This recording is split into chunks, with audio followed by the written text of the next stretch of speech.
Só, e as notícias estão explodindo, bombando nas principais manchetes do país inteiro. E eu faço questão de fazer aqui o trabalho de casa, né? Separar aqui as informações mais importantes, mais impactantes, para que você, inscrito aqui nesse canal, seja inscrito muito bem informado. Afinal de contas, né? Um cidadão bem informado jamais será escravizado. E tem muita coisa grave acontecendo ao mesmo tempo, para vocês terem noção do que eu vou trazer aqui para todos vocês. Um figurão acaba de ser condenado na justiça. Informação urgentíssima, tá? Acabou de ser afastado do cargo, tá? Figurão acabou de ser afastado do cargo. Vou trazer essa informação aqui para todos vocês. Uma guerra gigante dentro do PT, gente, tá? Traição, quebra-pau, trem foi feio, tá? Uma traição gigante dentro do PT aconteceu e deixou Lula extremamente furioso. Vou trazer essa informação para vocês. Gente, o vídeo tá lotado de novas informações fresquinhas que acabaram de sair do forno. Não esqueçam, por favor, de se inscrever no canal, ativar o sininho das notificações e compartilhem o vídeo o máximo possível que vocês puderem. E olhem só, logo, a primeira informação do vídeo é a seguinte. E o ministro, gente, tá? Da Justiça, né? Ministro da Segurança Pública, foi simplesmente emparedado, gente, tá? Pelo deputado federal Marcel Van Hatten. O Marcel Van Hatten teve coragem, gente, tá? É um representante do povo, representante legítimo do povo, né? Tá ali representando cada voto de confiança que ele recebeu nas urnas e foi extremamente corajoso e fez a pergunta que o Brasil inteiro quer saber. Afinal de contas, por que o sindicato do irmão do Lula não está sendo investigado, né? Isso foi uma fala, parece que do diretor da Polícia Federal, do Andrei Rocha. Por que o sindicato do irmão do Lula, que também está assolado, teve um superfaturamento aí na Receita, por que não está sendo investigado o sindicato do irmão do Lula?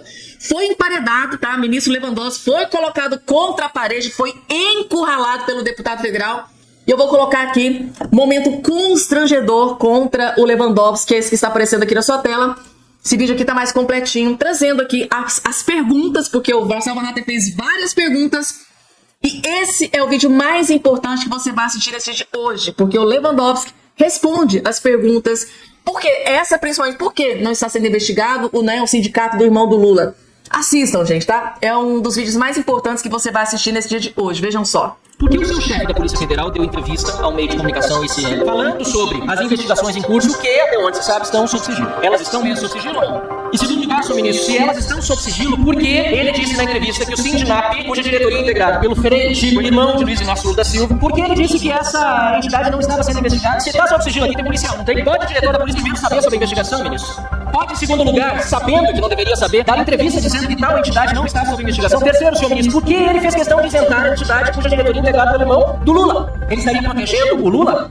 Eu aqui tenho dois assuntos principais que eu queria trazer e tenho certeza que, sendo do interesse do ministro, ele responderá agora, não precisa deixar para depois. O primeiro tema, senhor ministro, é relacionado ao asilo concedido à ex-primeira-dama, peruana, Nadine Heredia.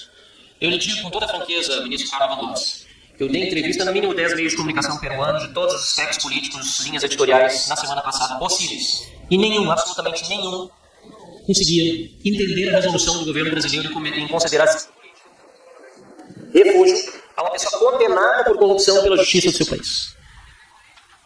Eu tive de pedir desculpa aos peruanos e passei a fazer isso em cada entrevista nova que eu concedia depois de entender o clima naquele país, em virtude de uma medida não nossa, como brasileiros, mas de um governo que tem pessoas amigas, sim, daquela vice-primeira-dama, mas que não por isso deve conceder asilo a outra pessoa do país. Então, ministro Lewandowski, isso me deixou entristecido demais, envergonhado pelo nosso país, porque nós estamos vistos como uma nação de protestantes corruptos, criminosos, bandidos, traficantes, como o caso da eleição de Alexandre de Moraes, também em relação a um traficante búlgaro que deveria ter sido extraditado, e não se sabe nem, até onde me consta,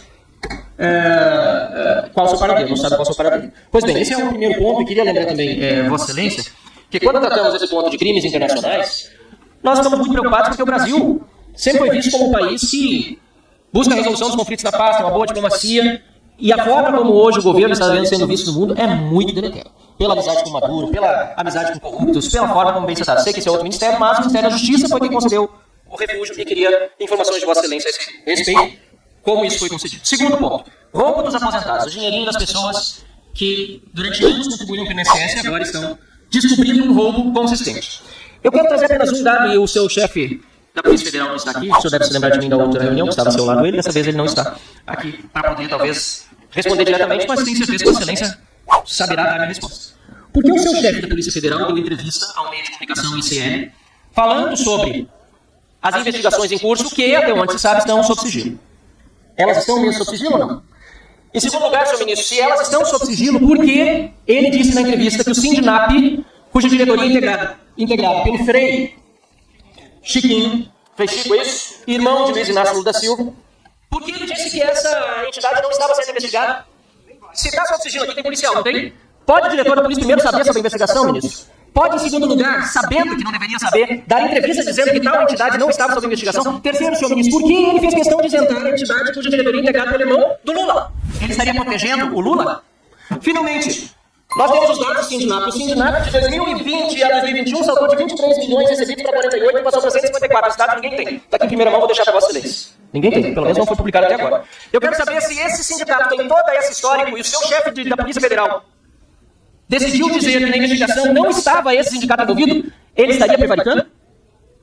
Ou ele não conhece esses dados? Se não conhece, eu peço imediatamente que Vossa Excelência passe para o seu chefe da Polícia Federal e ordene a inclusão na investigação do sindicato do irmão do Lula. Ou o roubo não aconteceu aqui, onde chegou a 154 milhões de reais em dinheiro dos aposentados. Recolhido, a maior parte certamente indevidamente. E por fim, senhor ministro, e aí não é bem uma pergunta, é uma afirmação, eu lamento que o filho de Vossa Excelência tenha participado da banca de advogados de um outro sindicato. Lamento porque Vossa Excelência pode dar todas as razões, mas para mim é um conflito de interesse enorme, um dilema moral que deveria ter sido resolvido antes de aceitar esse tipo de convite, e certamente isso diminui a sua própria posição como ministro da Justiça, e isso é lamentável no país da grandeza do nosso querido Brasil. Muito obrigado, senhor presidente, espero que essas falas possam ser dadas agora. Deputado Van Hatten, o que acontece com o asilo da ex-primeira-dama do Peru? Essas informações que eu obtive do Itamaraty e que foram as seguintes. A decisão contrária à ex-primeira-dama do Peru foi uma decisão de primeira instância contra a qual ainda cabe recurso. Portanto, não é uma decisão transitada em julgado. Primeiro caso. Primeiro aspecto. Pois não? Não, corrupto é uma avaliação subjetiva. Nós, juízes, promotores, delegados de polícia, operadores do direito, nós só podemos afirmar alguma coisa sobre a culpabilidade de alguém depois do trânsito em julgado, da condenação. Então aqui já respondo também àquela afirmação de que eu estaria servindo a um governo corrupto. Por enquanto não há nenhuma condenação transitada em julgado contra nenhum membro do governo. Em segundo lugar, todas as acusações ou todas as indicações de corrupção têm sido rigorosamente investigadas sem qualquer proteção a quem quer que seja. Bom, voltando, deputado Van Hatten, asilo à primeira-dama. Decisão de primeiro grau. Segundo lugar, o asilo foi concedido por questões humanitárias, segundo o chanceler Mauro Vieira. Por quê? Porque essa senhora porta um câncer que está evoluindo, teve uma operação na coluna, o marido está preso e, se fosse presa, deixaria um filho menor sem quaisquer cuidados. Então, uma decisão soberana, que leva em conta razões humanitárias e razões de Estado, foi concedido um asilo diplomático a essa senhora, e quem tem obrigação de cuidar para que, eventualmente, aqueles que sejam perseguidos pela polícia não se evadam do território nacional é o Poder Executivo. E o Poder Executivo peruano concedeu um salvo-conduto para que ela viesse ao Brasil. Então eu quero dizer que, do ponto de vista formal, do ponto de vista da soberania do Estado brasileiro, decidiu-se que essa mulher, que teria problemas de natureza humanitária e de saúde, seria recebida nessas condições no país. O Clezão também tinha problema de saúde, o ministro Alexandre de Moraes não gostou dele, morreu na prisão. Agora, para uma corrupta... O Poder Executivo agiu dentro de seus poderes, e se o Legislativo não concordar por alguma razão, terá certamente os instrumentos para atuar contra. Então, do ponto de vista formal, do ponto de vista legal, do direito internacional, todas as regras foram cumpridas. É possível que nós não concordemos. Paciência, isso é da democracia. Cada um concorda com relação a isso. Vossa Excelência foi respondeu quase tudo. O sigilo foi levantado. Foi levantado. E por que aquele sindicato, e se o senhor tinha conhecimento que o sindicato irmão do Lula não estava sendo investigado? Essa é uma questão eu sei que interessante. Vossa Excelência está se esforçando para responder muito tudo, obrigado, muito obrigado, deputado Van Hatten. Vossa Excelência sempre se caracteriza pela objetividade e pela lucidez. Eu admiro por isso. O que eu li pelos jornais, eu não tenho acesso, faço questão de não ter acesso a nenhum inquérito policial. Até porque isso é dirigido pela Polícia Judiciária. Eu só sou responsável pela Polícia Administrativa. O que eu li pelos jornais é o seguinte, que há realmente um suposto comprometimento, alguns descontos ilegais por parte dessa entidade, que é uma entidade tradicional, etc. Mas que essa pessoa a qual Vossa Excelência está se referindo não participou da direção, foi eleito integrante da direção dessa entidade, mas não tomou posse. Portanto, ele, segundo os jornais, não teria participado de nenhuma ação que pudesse ter lesado os aposentados. Esta é a informação que eu tenho extra autos e faço questão absoluta, digo para os senhores, de não ingressar nos autos que são sigilosos. Muito obrigado. Tá, simplesmente falou e disse nada com nada, né? Impressionante, gente, tá? Como esses ministros do Lula são sabonete. Eles escorregam, dão ali, né, uma falinha aqui, não responde, né, gente, tá? É impressionante a forma com que eles respondem ali as perguntas. Ai, gente, eu fico furiosa, tá? Furiosa. Mas tá bom, gente, tá? Pelo menos ele compareceu, né? O ministro Alexandre de Moraes foi, né, convidado para comparecer a uma comissão, nem compareceu. Esse aqui pelo menos compareceu e dessa forma como aconteceu, dando ali as respostas para o representante do povo, né, que são os parlamentares. E aí, gente, o que é que vocês acharam da resposta do Lewandowski, principalmente no caso do irmão do Lula? E aí, vocês estão convencidos? Eu não, gente, tá? Moraes toma uma invertida. O ministro Alexandre de Moraes, ele tá com tanto medo, mas tanto medo do Donald Trump, que ele deixou de intimar o jornalista Paulo Figueiredo nos Estados Unidos. Dá uma olhadinha aí nessa notícia, ó. Processo contra ex-apresentador da Jovem Pan por trama golpista emperra, sem intimação pessoal. 2 meses depois da denúncia da PGR sobre a trama golpista de 22, os processos contra os acusados avançam na velocidade da luz, como vocês têm acompanhado aqui no canal, com uma única exceção: o processo do ex-apresentador da Jovem Pan, o Paulo Figueiredo. Ele mora lá nos Estados Unidos há 10 anos, e o jornalista acusado de atacar oficiais generais contrários ao golpe de Estado não foi intimado pessoalmente e acabou tendo a sua defesa entregue à DPU, que é a Defensoria Pública da União. Os defensores públicos, eles não conseguiram contato com o Figueiredo, e eles pediram aí para o ministro Alexandre de Moraes a suspensão do prazo para a apresentação da defesa prévia do acusado. Sem conversar com o denunciado, a DPU diz que a apresentação de uma defesa prévia seria uma mera formalidade e configuraria violação ao devido processo legal. Certíssima aí a Defensoria Pública da União. Não tem como apresentar defesa sem falar com a pessoa que é acusada, para saber dos fatos, saber das provas que ele tem à disposição e por aí vai. Agora, ministro Alexandre de Moraes, Paulo Figueiredo mora aí nos Estados Unidos há 10 anos. Todo mundo sabe disso. A justiça brasileira e você, mais do que todo mundo, sabem disso. E você sabe, inclusive, qual que é o endereço dele lá nos Estados Unidos. Então, por que você não manda uma carta rogatória, um pedido de cooperação jurídica internacional para citar o Paulo Figueiredo na ação penal do golpe? Afinal, esse seria o procedimento padrão, correto, o adequado. O STF faz uma carta rogatória, manda para os tribunais americanos, que vão lá e efetuam a citação. Ou a PGR faz um pedido de cooperação jurídica internacional, vai lá para o órgão, primeiro aqui o Ministério da Justiça brasileiro, vai para o Department of State, ou DOJ lá, o Department of Justice dos Estados Unidos, e lá eles fazem a citação. Então, você está com medo de quê, Alexandre de Moraes? Olha o que o Paulo Figueiredo aqui respondeu. O Paulo Figueiredo disse que mora há 10 anos no mesmo endereço dos Estados Unidos, que já é conhecido da justiça brasileira. A Justiça do Rio acabou de me intimar de novo em um processo tributário, diz ele. É exatamente a mesma coisa, uma falha de intimação que também a Rumble e a Truth Social, que é a rede social do Donald Trump, alegam na ação deles. E a mesma coisa que a Meta alegou no último recurso que apresentou no caso do Alan dos Santos. Foi o que afirmou o Paulo Figueiredo. Quem segue o canal aqui sabe, vai lembrar que eu já tenho um vídeo aqui no canal falando dessa ação do Rumble e da Truth Social, movida lá na Justiça da Flórida, em que a juíza disse: não tem como Alexandre de Moraes querer notificar as pessoas sem ser pelos procedimentos adequados, formais, como carta rogatória, pedido de cooperação jurídica internacional, porque Alexandre de Moraes estava querendo forçar ordens para as pessoas lá no exterior cumprirem, inclusive redes sociais no exterior cumprirem. Então não pode ele fazer uma intimação como ele fez aí do Elon Musk pelo Twitter. Não dá para intimar o Twitter pelo Twitter. Não dá para se intimar assim, você tem que fazer o procedimento formal. Mas Alexandre de Moraes não está fazendo. E o Eduardo Bolsonaro, ele tem um palpite sobre por que o Moraes não mandou nenhuma carta rogatória e nenhum pedido de cooperação internacional para citar o Paulo Figueiredo. Dá uma olhadinha aí no palpite dele, ó. Alexandre de Moraes ignora tratado com os Estados Unidos e cita Paulo Figueiredo por edital. Será que ele não sabe que tem uma coisinha chamada carta rogatória? Ou será que ele tem medo de usar os instrumentos oficiais para intimar alguém no exterior e tomar mais um sermão de um país democrático, né? Como ele tomou dos Estados Unidos, que mesmo durante a administração Biden negou o pedido de Moraes para extraditar o Alan dos Santos, e agora a Espanha, governada por socialistas, também negou o pedido de prisão e extradição do jornalista Oswaldo Eustáquio. A gente não pode tratar essas coisas com naturalidade. A verdade é uma só: o Alexandre de Moraes ele tem medo do escrutínio de autoridades estrangeiras, porque se ele fizer essas solicitações, ele vai cair no ridículo e exposto como um violador sistemático das leis, não só internacionais, mas também brasileiras. Alexandre de Moraes e É isso aí, gente. Alexandre de Moraes não para de tomar invertida no exterior. Vocês só acompanharam aqui em outros vídeos como ele tomou uma mega invertida lá na Espanha, agora, recentemente.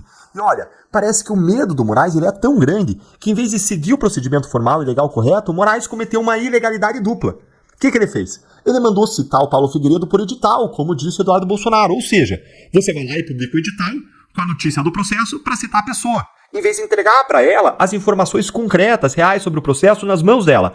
E essa citação por edital ela é inadequada para o caso do Paulo Figueiredo. Por quê? Porque esse tipo de citação ela só é possível quando o réu está em local incerto e não sabido. E é diferente a situação do Paulo Figueiredo, porque todo mundo sabe onde ele mora. Só que ele mora nos Estados Unidos. E o Moraes mandou ainda a Defensoria Pública defender o Paulo Figueiredo, o que é uma farsa, já que sem contato com ele é impossível fazer uma defesa efetiva. Dá uma olhadinha aí, ó. Com os endereços desatualizados, Moraes determinou a citação de Figueiredo por edital, procedimento adotado quando a justiça esgota todas as possibilidades de localização do denunciado. Só que nesse caso ele nem foi atrás, né?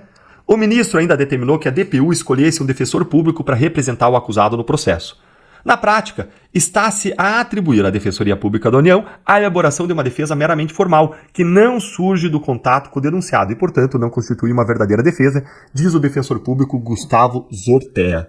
Essa aí é a realidade. Gente, estou aqui lendo para vocês matéria da Folha de São Paulo. Folha de São Paulo colocando isso. Olha, o Moraes, ele tá com medo, gente. E eu vou ter que dizer que esse medo é justificado. Afinal, nessa segunda-feira agora, daqui a 2 dias, a gente tá no dia 3, dia 5 agora, está no sábado, na segunda, vai chegar ao Brasil um representante oficial do governo americano para avaliar, punir Alexandre de Moraes.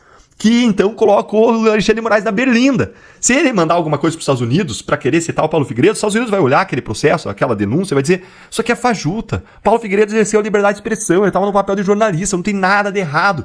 E o Moraes não quer tomar uma nova invertida, e mais, ele não quer aumentar o risco de uma punição ainda mais severa contra ele, porque, como eu disse, um representante americano está vindo para o Brasil agora, segunda-feira, representante oficial para avaliar a punição contra Moraes. Pessoal, eu vou trazer aqui a partir de agora para vocês a verdadeira definição, né, que uma frase que é muito falada na política brasileira, né, de que o crime compensa. E a grande definição é essa notícia que está aqui divulgada pela Folha de São Paulo. O crime compensa no Brasil. E aqui, gente, tem a ver com o ministro Alexandre de Moraes. Por quê? Endereço indicado por Collor em Maceió é cobertura de 600 metros quadrados à beira-mar. Imóvel foi avaliado em 9 milhões. Ex-presidente cumpre prisão domiciliar.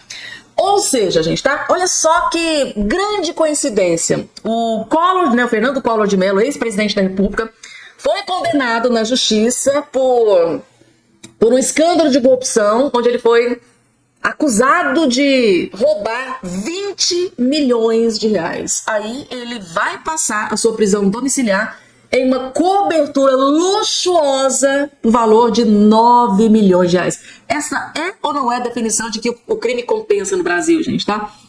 Muito simples, né? Com uma vida de luxo, numa cobertura de quase 10 milhões, ele vai passar a sua prisão domiciliar, que ele recebeu aí essa graça do ministro Alexandre de Moraes. O apartamento indicado pelo ex-presidente Fernando Collor como seu endereço na audiência de custódia no dia em que foi preso é uma cobertura de 600 metros quadrados à beira-mar em uma área nobre de Maceió. O imóvel foi avaliado pela Justiça do Trabalho em 9 milhões em novembro de 2024. Em um processo movido por um antigo colaborador de uma das empresas das quais Collor é sócio. O ex-presidente obteve autorização para cumprir prisão domiciliar nesta quinta-feira. Tá? Ele deixou o presídio Baldomero Cavalcante por volta das 19 horas. Ou seja, a Débora Rodrigues, que não roubou 20 milhões de reais em escândalo de corrupção, ela ficou mais de 2 anos trancafiada dentro de uma cadeia por ordem do ministro Alexandre de Moraes. Aí o Collor, acusado de roubar 20 milhões de reais daquele escândalo, tá? Da Lava Jato durante o governo do Lula, do PT, durante os governos do PT. A prisão, que prisão, né, gente? Tá? Você passar uma prisão dentro de uma mansão, uma cobertura luxuosa à beira-mar, gente, tá? No valor de 9 milhões de reais, comendo do bom e do melhor.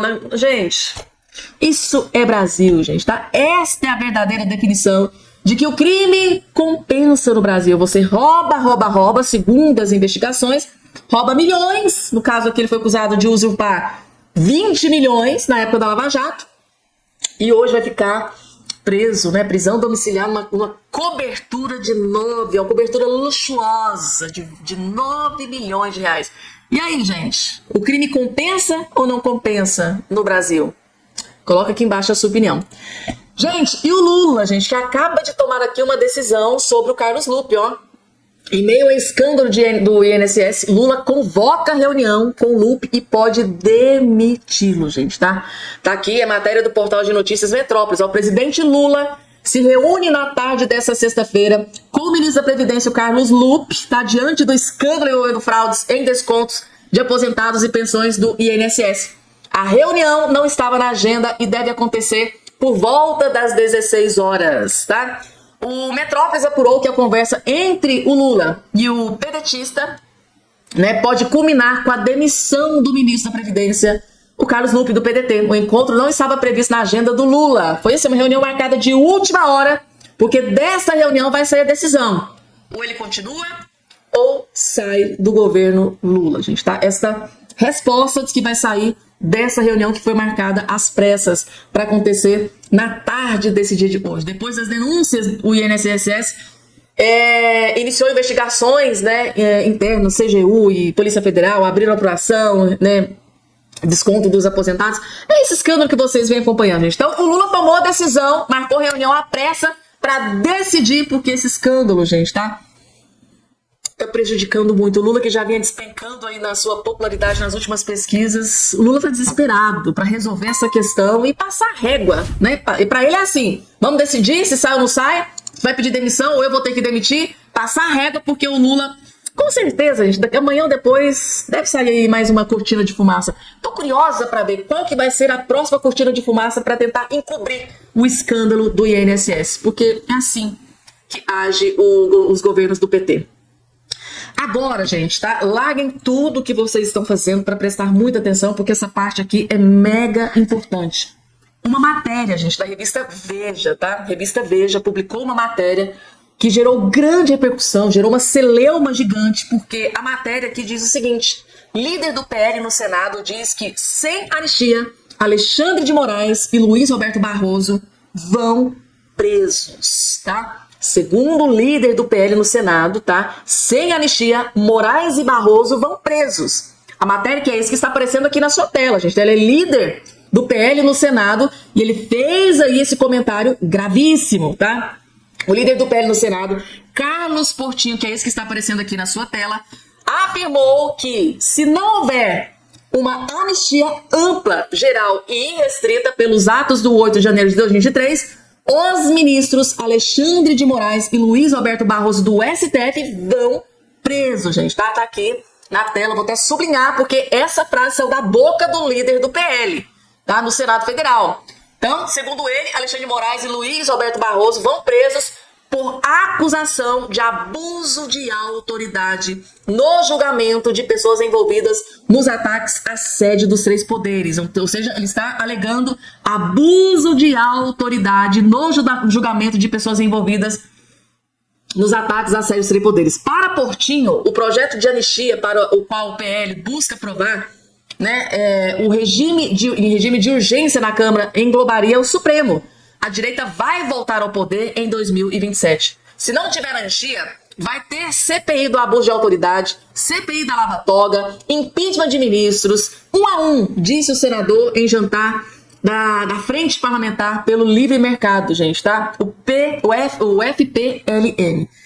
Estarão em disputa nas eleições de 2026 2/3 das 81 cadeiras do Senado.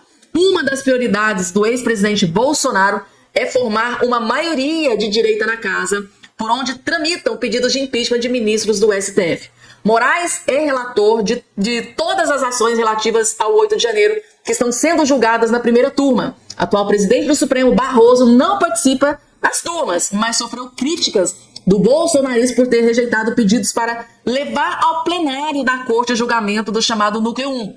da investigação sobre uma suposta tentativa de golpe em 22, no qual está incluído o ex-presidente da República. O maior erro do ex-presidente do Senado, Rodrigo Pacheco, foi arquivar o pedido de impeachment do Alexandre de Moraes. Declarou, o Portinho, esse líder do PL no Senado, referindo-se a um pedido apresentado por Bolsonaro em 2021, quando ainda era o chefe do Poder Executivo. Ali, o Pacheco perdeu a chance de colocar o Congresso em pé de igualdade com o Supremo Tribunal Federal, acrescentou o líder do PL, o Carlos Portinho, gente, que fez uma declaração polêmica, que tá gerando aí uma celeuma, um burburinho muito grande, Essa notícia atingiu em cheio o STF, Segundo ele, sem anistia, Moraes e Barroso vão presos por abuso de autoridade, gente, Matéria da revista Veja, atualizada no canal Fabiana Cardoso aqui pra todos vocês. Gente, vocês se lembram que lá no início eu coloquei um vídeo da Gleice Hoffmann, Eu disse pra vocês que ela tinha tomado uma decisão, Parece que ela ficou realmente, assim, bastante incomodada com aquelas críticas durante aquele voo, porque, vejam só a notícia que foi divulgada aqui, Gleice Hoffmann articula ofensiva para forçar Lupe a deixar o governo. Por quê, gente, A Gleice Hoffmann, ela foi ali humilhada, Ela recebeu duríssimas críticas durante aquele voo, que eu coloquei lá no início do vídeo aqui pra vocês. E ela tá muito incomodada, muito furiosa, muito revoltada com esse escândalo de corrupção que explodiu aqui dentro do governo Lula, Sob responsabilidade do ministro da Previdência, o Carlos Lupe. Então, para alguns da base aliada do Lula, o Lupe foi extremamente incompetente, porque ele foi alertado, ele foi avisado de toda a roubalheira e não fez absolutamente nada, Aí a Gleice Hoffmann, a mulher, parece que ela ficou muito magoada com aquelas críticas durante o voo, Carlos Lupe, ministro da Previdência Social do governo do presidente Lula, deve deixar o cargo entre esta sexta-feira e a próxima segunda. Gleice Hoffmann, ministra da Secretaria de Relações Institucionais, comanda as articulações para a saída do integrante do alto escalão desde o início. Ou seja, gente, até a Gleice Hoffmann está incomodada com a presença, com a permanência do Carlos Lupe nessa pasta da Previdência, Fontes do Planalto ouvidas pelo Oeste também confirmam a demissão de Lupe, A decisão pode levar o PDT a romper com o governo Lula, algo que já era desenhado pelo presidente da sigla, o Ciro Gomes. A saída de Lupe ocorre em decorrência da fraude, a roubalheira, gente, de mais de 6,3 milhões do Instituto Nacional do INSS. O escândalo veio à tona em uma operação conjunta com a Polícia Federal e da Controladoria Geral da República. Ou seja, gente, a Gleice Hoffmann está se mostrando extremamente incomodada com a presença do Carlos Lupe depois desse escândalo de corrupção que explodiu aí nos últimos dias.